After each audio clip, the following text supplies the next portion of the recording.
Bagaimana peran Anda sebagai seorang coach di sekolah?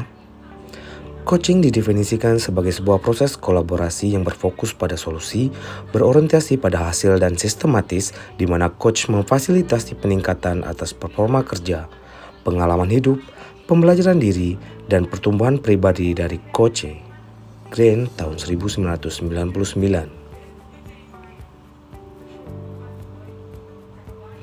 Whitmore mengungkapkan bahwa coaching adalah kunci pembuka potensi seseorang untuk memaksimalkan kinerjanya. Pendekatan komunikasi dengan proses coaching merupakan sebuah dialog antara seorang coach dan coachee yang terjadi secara emansipatif dalam sebuah ruang perjumpaan yang penuh kasih dan persaudaraan. Di sekolah, coaching dapat dilakukan dengan rekan sejawat, sesama guru maupun dengan murid. Dalam relasi guru dengan guru, coaching dilakukan untuk mengembangkan diri, pengetahuan, dan keterampilan yang dimiliki oleh guru. Apabila guru menemui kendala dalam pembelajaran, guru bisa melakukan proses coaching untuk menemukan potensi yang dimiliki oleh guru tersebut. Selain dengan rekan sejawat, coaching di sekolah juga dapat dilakukan terhadap murid. Ki Hajar Dewantara menekankan bahwa tujuan pendidikan itu menuntun tumbuhnya atau hidupnya kekuatan kodrat anak sehingga dapat memperbaiki lakunya. Dengan menerapkan keterampilan coaching, maka seorang guru dapat menuntun segala kekuatan kodrat atau potensi murid untuk menemukan solusi dari permasalahan yang dihadapinya.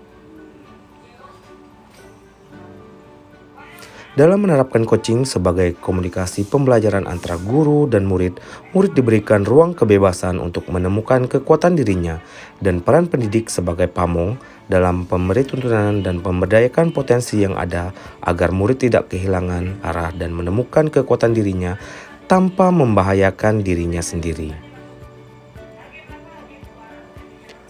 Bagaimana keterkaitan antara coaching dengan pembelajaran berdiferensiasi dan pembelajaran sosial dan emosional? Kata kunci keterkaitan antara coaching dengan pembelajaran berdiferensiasi yaitu keduanya berorientasi pada kekuatan atau potensi murid. Coaching dilakukan bertujuan untuk menggali potensi murid, sedangkan pembelajaran berdiferensiasi bertujuan untuk memaksimalkan potensi murid melalui proses identifikasi kebutuhan belajar murid yang tepat. Coaching dapat menjadi salah satu cara untuk mengetahui kebutuhan belajar murid, terutama dari aspek minat dan profil belajar murid yang merupakan langkah awal dalam pembelajaran berdiferensiasi. Dalam pembelajaran sosial dan emosional ada 5 kompetensi sosial dan emosional yang harus dikembangkan baik oleh guru maupun murid, yaitu 1. Kesadaran diri, 2. Manajemen diri, 3. Kesadaran sosial, 4. Keterampilan berelasi, 5. Pengambilan keputusan yang bertanggung jawab. Kelima kompetensi sosial dan emosional tersebut sangat berkaitan dengan percakapan coaching baik itu untuk coach maupun coachee-nya. Seorang coach dalam melakukan coaching harus hadir penuh atau presence yang sama maknanya dengan mindfulness atau kesadaran penuh. Seorang coach juga harus memiliki kesadaran diri yang kuat, pengelolaan emosi atau manajemen diri yang baik, kesadaran sosial, keterampilan berelasi selama percakapan coaching sehingga tujuan coaching dapat tercapai.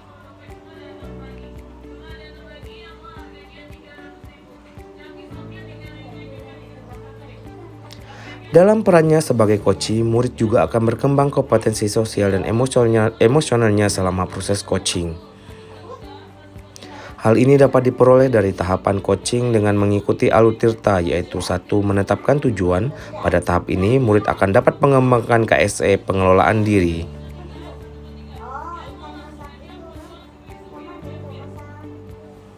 Kemudian, identifikasi di mana seorang coach melakukan penggalian dan pemetaan situasi yang sedang dibicarakan dan menghubungkan dengan fakta-fakta yang ada pada saat sesi. Pada tahap ini, murid dapat mengembangkan KSE yaitu kesadaran diri. 3. Rencana aksi, yaitu mengembangkan ide atau alternatif solusi untuk rencana yang akan dibuat. Dan yang terakhir, Alutirtanya yaitu tanggung jawab. yaitu membuat komitmen atas hasil yang dicapai, dan untuk langkah selanjutnya pada tahap 3 dan 4, murid dapat mengembangkan KSE pengambilan keputusan yang bertanggung jawab.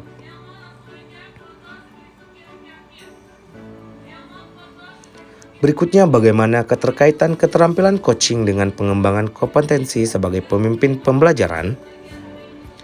Menjadi pemimpin pembelajaran berarti menjadi pemimpin yang menaruh perhatian penuh pada komponen pembelajaran seperti kurikulum, proses belajar mengajar, refleksi, dan asesmen yang otentik dan efektif, pengembangan guru, pemberdayaan dan pelibatan komunitas yang semuanya mendorong terwujudnya well-being dalam proses ekosistem pendidikan di sekolah. Untuk itu, seorang pemimpin pembelajaran harus memahami paradigma berpikir coaching, yaitu 1. Fokus pada coach atau rekan yang akan dikembangkan. 2. Bersikap terbuka dan ingin tahu. 3. Memiliki kesadaran diri yang kuat. 4. Mampu melihat peluang baru dan masa depan.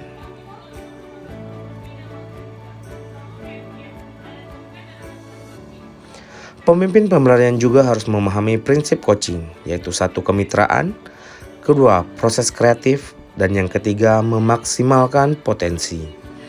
Pemimpin pembelajaran juga harus memiliki kompetensi coaching, yaitu 1. Kehadiran penuh atau presence, yang 2. Mendengarkan aktif, dan yang 3. Mengajukan pertanyaan yang berbobot. Dengan keterampilan coaching ini, maka seorang pemimpin pembelajaran akan mampu mengemas pertanyaan-pertanyaan pemantik dialog untuk mengungkapkan potensi, kekuatan atau aset individu maupun sekolah demi pencapaian visi bersama. Berikut pemikiran reflektif terkait pengalaman belajar.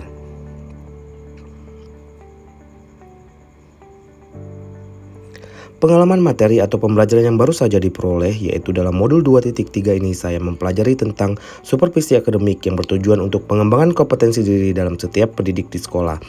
Pendekatan yang digunakan adalah coaching yang memiliki 3 prinsip, yaitu kemitraan, proses kreatif, dan memaksimalkan potensi. Kompetensi inti coaching yang harus dimiliki diantaranya kehadiran penuh atau presence, mendengarkan aktif, dan mengajukan pertanyaan berbobot. Percakapan berbasis coaching menggunakan alur cerita, yaitu tujuan, identifikasi, rencana aksi, dan tanggung jawab. Terdapat 3 tahapan dalam supervisi akademik, yaitu pra-observasi atau perencanaan, observasi, pelaksanaan, dan pasca observasi atau tindak lanjut. Emosi-emosi yang dirasakan terkait pengalaman belajar yaitu cemas. Sebelum mengetahui isi materi dalam modul ini, saya sedikit cemas karena khawatir tidak mampu dalam memahami dan mengaplikasikannya. Tertarik setelah mempelajari dalam eksplorasi konsep, saya mulai tertarik untuk mendalami isi dari modul ini. Kemudian saya merasa gembira saat mampu melakukan praktik coaching bersama rekan CGP dalam ruang kolaborasi dan demonstrasi konseptual, dan saya optimis untuk mampu mengaplikasikannya di sekolah tempat saya mengajar.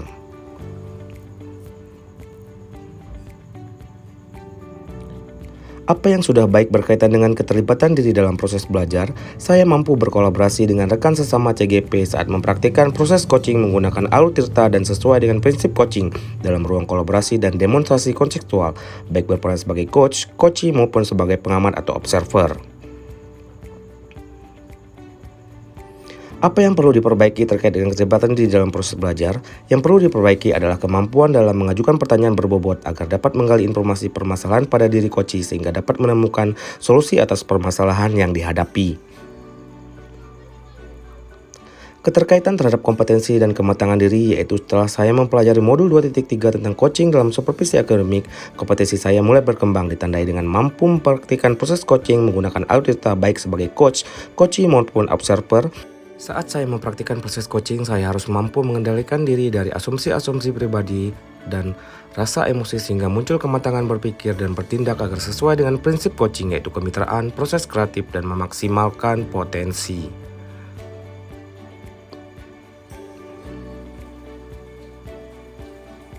Berikutnya analisis untuk implementasi dalam konteks calon guru penggerak. Memunculkan pertanyaan kritis yang berhubungan dengan konsep materi dan menggalinya lebih jauh. Bagaimana agar prinsip coaching dapat diterapkan dalam kegiatan supervisi di sekolah? Prinsip coaching dapat diterapkan jika kepala sekolah memiliki pengetahuan tentang coaching dalam supervisi akademik dan mau mengaplikasikannya. Kegiatan supervisi jangan hanya bertujuan sebagai bagian penilaian guru saja, namun supervisi harus dijadikan sebagai cara untuk meningkatkan kompetensi akademik guru sehingga tidak hanya melakukan observasi kelas saja, tapi harus ada percakapan pra-observasi dan pasca-observasi. Dalam percakapan pra-observasi kepada kepala sekolah, harus mendiskusikan perencanaan yang akan dilakukan oleh guru. Sedangkan saat pasca observasi, kepala sekolah memberikan umpan balik atau tindak lanjut terkait pelaksanaan observasi kelas yang dilakukan oleh guru. Mengolah materi yang dipelajari dengan pemikiran pribadi sehingga tergali wawasan atau insight baru. Coaching dalam supervisi akademik dapat berpengaruh dalam terwujudnya pemimpin pembelajaran yang berpihak pada murid. Pembelajaran yang berpihak pada murid adalah hal yang sangat penting untuk diterapkan dalam lingkungan sekolah. Agar dapat terwujud pembelajaran yang berpihak pada murid, maka guru harus memiliki kompetensi menjadi pemimpin pembelajaran. Menjadi pemimpin pembelajaran harus memahami perkembangan murid secara menyeluruh. Tidak hanya aspek kognitif saja, namun juga harus memahami karakter dan sosial emosional murid. Dengan demikian, tujuan coaching dalam supervisi akademik untuk mengembangkan kompetensi guru agar dapat meningkatkan kinerja dan terwujudnya pembelajaran yang berpihak kepada murid. Menganalisis tantangan yang sesuai dengan konteks asal calon guru penggerak.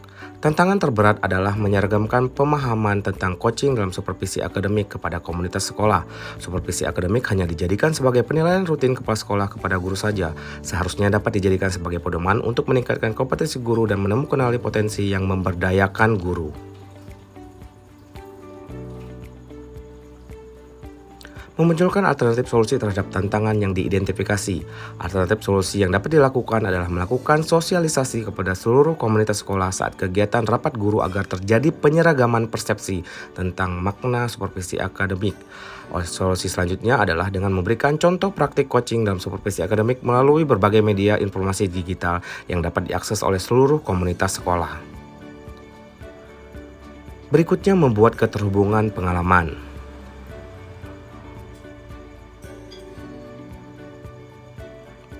Pengalaman masa lalu yaitu saya pernah disupervisi oleh kepala sekolah dan pengawas sekolah. Namun kegiatan supervisi tersebut hanyalah sebatas menjalankan kewajiban saja tanpa mengetahui makna supervisi yang sebenarnya.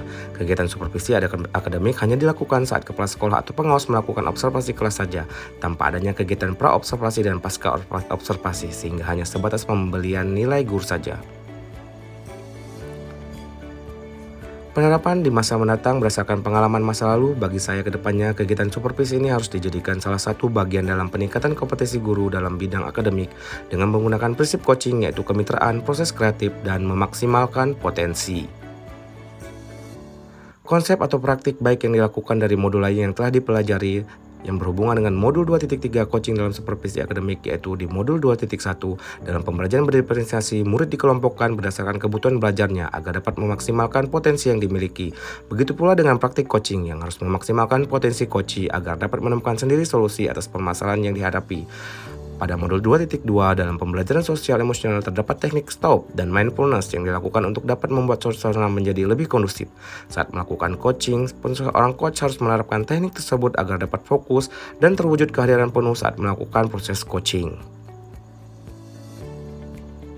Informasi yang didapat dari orang atau sumber lain di luar bahan ajar pendidikan guru penggerak yaitu dalam penerapan coaching untuk meningkatkan kompetensi kepala sekolah dalam supervisi akademik oleh Putra Aditya Dwi yang diakses pada Minggu 2 April 2023, faktor utama pelaksanaan supervisi akademik oleh kepala sekolah adalah kesadaran kepala sekolah akan kompetensi supervisi yang harus dijadikan semangat dan dukungan oleh para guru. Coaching yang diberikan kepada kepala sekolah akan memberikan pengaruh pada proses pembelajaran. Suasana kebersamaan sekolah yang mendukung bisa dijadikan sebagai sarana untuk membangun kinerja lebih maksimal dan kegiatan supervisi akan berjalan dengan nyaman.